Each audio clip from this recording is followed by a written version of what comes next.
Girls என்ன பண்ணாலும் hair follow stop ஆகல, ஹேர் க்ரோத்தும் ஆகலைன்னு கவலைப்பட்டுட்ருக்கீங்களா? இனிமேல் அந்த கவலை வேணாம். வீட்டிலேயே தயாரிக்கிற இந்த ஆயிலை ஒரு மாதம் யூஸ் பண்ணி பாருங்கள்.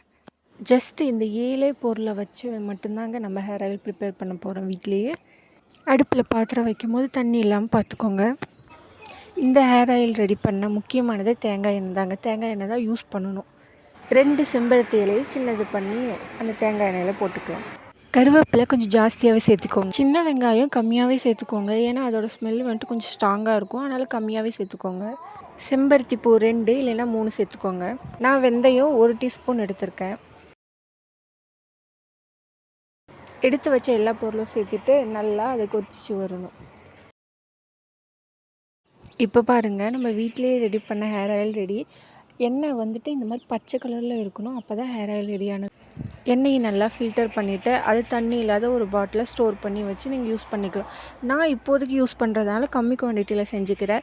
உங்களுக்கு தேவைப்படும்னா நீங்கள் நிறைய குவான்டிட்டியில் செஞ்சு ஃபில்டர் பண்ணி பாட்டிலில் ஊற்றி வச்சு யூஸ் பண்ணிக்கலாம். இந்த மாதிரி நிறைய hair care, skin care tips வேணும்னா மறக்காமல் நம்ம சேனலை சப்ஸ்கிரைப் பண்ணி வச்சுக்கோங்க.